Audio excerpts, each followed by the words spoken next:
nabanggit ko nga ho, mga kababayan, 'di ba? Nabanggit ko nga ho sa inyo na ang ginawa ng Senado, in-archive. Ang sabi ng mga ibang senador, lalo na po si Senator Tito Soto, mga bossing, ang sabi ni Senador Tito Soto, wala na yan, hindi na mahuhukay yan. Kumbaga, parang basura na yan. 'Di ba? Kung sakali mang hukayin, kailangan yan, magbotohan pa kami. Pagka binaliktad ng Korte Suprema ang kanilang desisyon, kailangan pa din magkabotohan kami.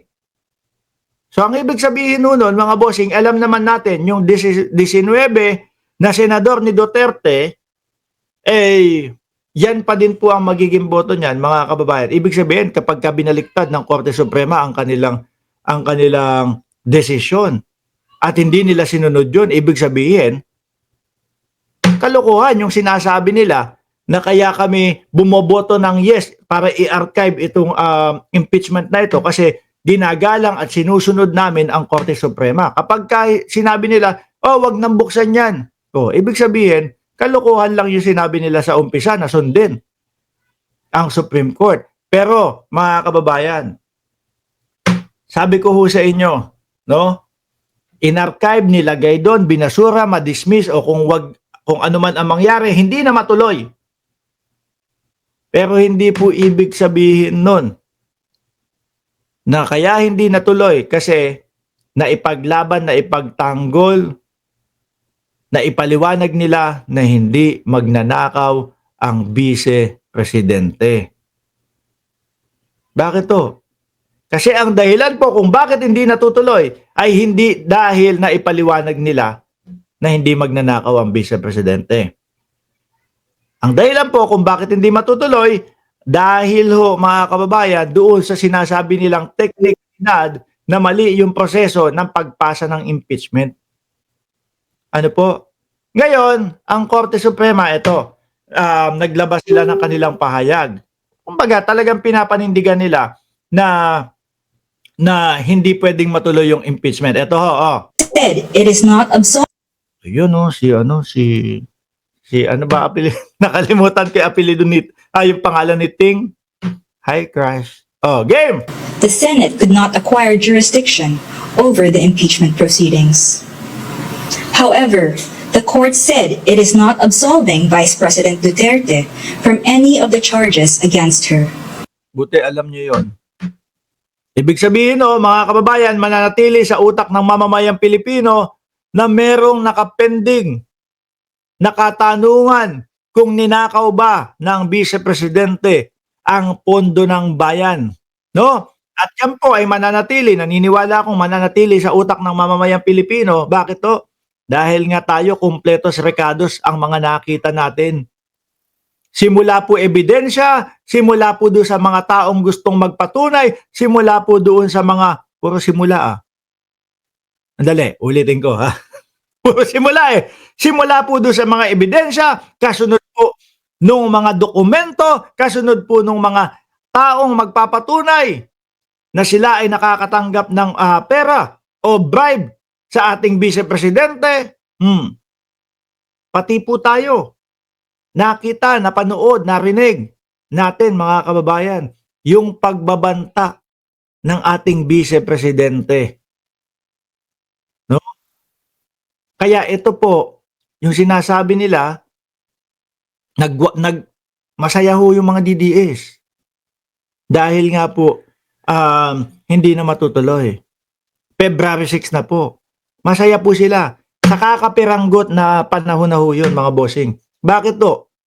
Kapiranggot lang yun. Ano na ngayon? August. September, October, November, December, January, February. 6 na buwan. Kapag kayan, smooth na yung susunod na isinabmit na impeachment, mga bossing, sa February 6. Wala na hong kawalayan. Wala na pong kawalayan. Ano po? Dahil ang dahilan lang naman po nitong isa na ito na sinasabi ng Korte Suprema unconstitution. Dahil po doon sa doble-doble daw na impeachment ang isinumite. Paano ho pag okay na yung proseso, smooth na, wala na silang maibutas sa Congress? Yari na. Malamang mag-init na naman po ang ulo ng Vice Presidente. Malamang umpisa na naman pong mag-iyakan, magngaw-ngawan yung mga DDS. Kapiranggot na panahon lang yan, 6 na buwan. Ano po? Kapag okay lahat, smooth lahat at wala na silang maibutas sa Congress doon sa pagpasa ng impeachment na yon, rerekta na tayo kaila Mary Grace Piatos. Rerekta na tayo doon sa mga katanungan na bakit merong 250,000 na mga safe house isang araw lang, etc. etc. O baka mapunta pa po yan doon sa mga alpha boys ni Duterte na sinasabi niya, si Bato, death squad dyan, doon sa Senado. Di ba?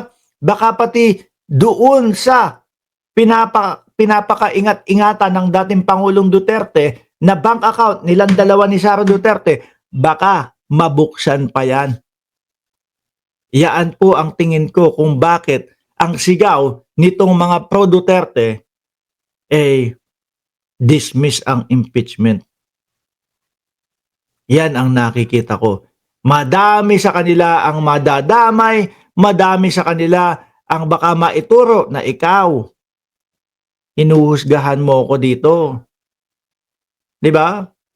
Ikaw, hinuhusgahan mo ko dito. Alam ko mga kalukuhan mo. Alam ko yung mga pagnanakaw mo di sa bayan. Baka may maiturong senador ang vice-presidente.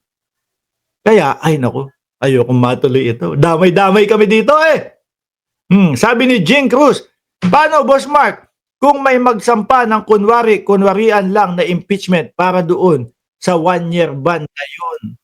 Hindi, tingin ko ang gagawin po dyan, Madam Jing, sa February 6 pa lang, magpapasa na agad po ang Congress. No?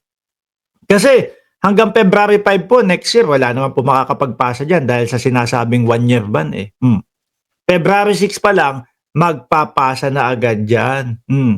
Yun nga din, paano kapag after ng February 6? Naku, halata na po ang galawan ng mga yon. Di ba? At tingin ko, syempre, sa Congress naman po, alam nila kung ano lang yung impeachment na isinabmit nila doon. Anyway, tuloy, ma'am. Crash. But any subsequent impeachment complaint may only be filed starting February 6, 2026.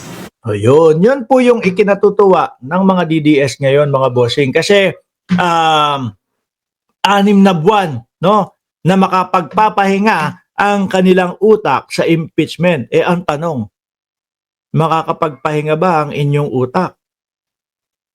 Makakapagpahinga ba ang inyong utak? Saan? Sa ICC. Yun ang tanong. Diba? Baka mamaya, ayan. Ano ngayon? August 8, 2025. Birthday ng anak ko ngayon. Buena sa akin yan si Marcos August 8, 8. August 8. Tapos 8, 8. Tapos pinanganak yan, alas 8 ng umaga, 8. Ayan, happy birthday sa iyo anak Marcos. Mamaya lalabas kami. Okay.